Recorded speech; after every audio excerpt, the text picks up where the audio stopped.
안녕하세요. 오늘은 민수기 35장에 대해서 나눠보도록 하겠습니다. 오늘 말씀은 구약시대의 율법이기는 하지만 굉장히 복음적인 빛의 광채가 드러나는 그런 율법 내용을 이제 나누게 되었습니다. 유명한 이제 율법 계명이기도 한데요. 이제 그 도피성 관련 이제 율법 계명이 나오고 있습니다. 자, 이 도피성이라는 것은 뭐냐? 이제 이 오늘 살펴보는 본문 안에는 살인과 관련된 율법들이 나오는데, 일반적으로 악의를 가지고 나쁜 마음을 가지고 누군가를 죽인 사람은 그 피해에 대한 대가를 그 사람에게, 그 살인자에게 그대로 물어서 그 사람도 죽게 되어 있습니다. 이것은 오늘날에서 이제 봤을 때, 신약 시대에 이제 그 복음의 광채에 비춰서 봤을 때 살인을 저지른 자는 무조건 똑같이 죽여라라는 것을 표면적으로 지키라는 것이 아니라 죄에 대한 문제에 대해서는 피값을 지불하게 되는데, 누군가의 피해 배상으로서, 그런 가치가 있는 피해 배상으로서 주어져야만 우리가 죄에 대해서 용서받을 수 있다는 것을 암시하는 것이라 볼 수가 있겠습니다. 즉, 예수 그리스도의 보혈만이 우리의 죄에 대한 문제를 해결할 수 있다는 것을 보여주는 것입니다. 더 나아가서 이 도피성 제도는 뭐냐? 자, 이제 12지파가 땅을 나눠 갖게 되었는데, 각 지역에는 이제 6개의 성읍, 이제 각 지파별로 48개의 성읍을 갖게 될 것으로 이제 여겨지고 있는데, 그 중에 6개의 성읍은 레위인들에게 주어졌습니다.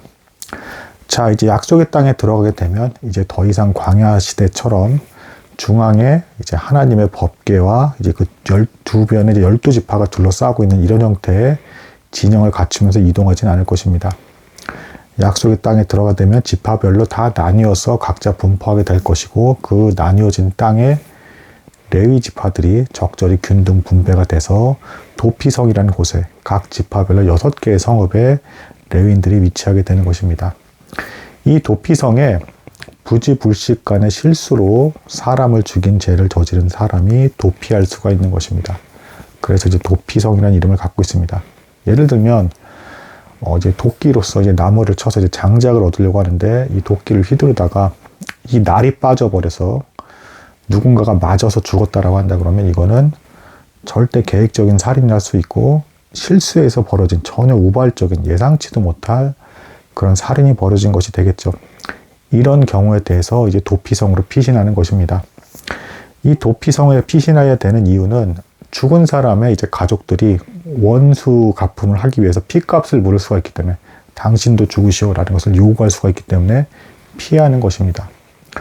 그래서 궁극적으로 이 도피성은 이제 우리가 알지 못하는 죄, 부지불식 간에 짓는 죄조차도 가려주시는 예수 그리스도를 이제 나타내는 것이라 이제 볼 수가 있겠습니다. 이 도피성 제도에 더 특이한 이제 일반 상식으로는 해석이 되지 않는 내용이 있는데요. 이렇게 도피성에서 갇혀서 이제 답답하게 지내는 이 사람은 어쨌든 레위인들과 함께하면서 하나님의 말씀을 나눌 수 있는 은혜를 누릴 수 있게 되고요. 그리고 이 사람이 도피성에서 놓이게 되는 시점은 대제사장이 죽었을 때 이제 도피성에서 놓여서 자유롭게 자신의 집으로 돌아갈 수 있습니다. 대제사장이라면 레위인들의 머리가 되는 사람이라 볼 수가 있는 것이고, 가장 직접적으로 예수 그리스도를 예표하는 인물이라 볼 수가 있겠죠. 그 대제사장이 죽음으로, 곧 예수 그리스도께서 죽음으로 말미암아 이 사람이 부지불식 간에 자기도 모르게 지은 죄에 있어서도 용서를 받고 자신의 집으로 돌아갈 수 있다는 것을 보여주는 것이 도피성 제도라고 이제 볼 수가 있는 것입니다.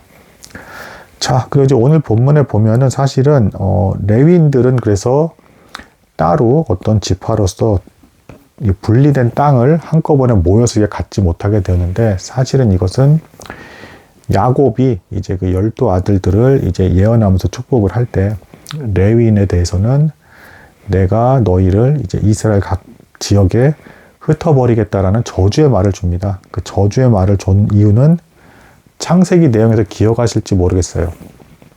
야곱의 딸 디나가 세겜 땅에서 우연히 이방 족속의 땅을 이제 구경하다가 추장의 아들에게 이제 겁탈을 당한 사건이 있었죠. 이 일로 이제 레위와 시므온이 이제 둘째 아들과 셋째 아들이 분노해서 너희가 할례를 받으면 우리랑 너희가 한 족속이 될 수가 있다고 속인 뒤 그들이 할례를 받아서 움직이지 못하게 됐을 때 그 성읍을 죽인 일이 있었죠. 그 피에 대해서 야곱이 악취가 난다라고 하면서 불쾌한 일이 있었습니다. 그 일에 대한 죄에 대한 징벌의 형태로 각 지파별로 레위인들이 흩어지게 될 것이다 라는 것을 이야기하고 있는 것입니다. 물론 이 형태는 그대로 정말 야곱의 예언들이 이루어졌지만 하나님께서는 이 저주조차도 선으로 사용하시는 그 예를 또 보여주고 계십니다. 레위인들이 각 지파별로 적절히 균등 분배가 됨으로써 하나님의 율법을 백성들에게 일깨워주고 또 그 안에서 적절히 본이 되는 삶을 보여줄 수 있는 그런 길을 열어주신 것입니다.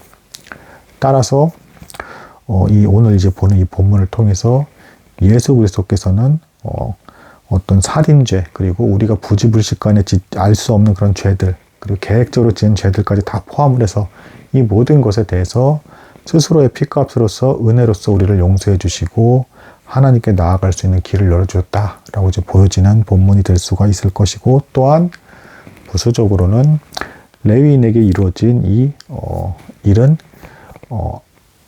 저주로서 보여지는 이런 말씀조차도 하나님께서 선으로도 돌릴 수 있다는 것을 보여주는 아주 소중한 예라고 이제 볼 수가 있겠습니다. 오늘 말씀은 여기까지 나누도록 하겠습니다. 감사합니다.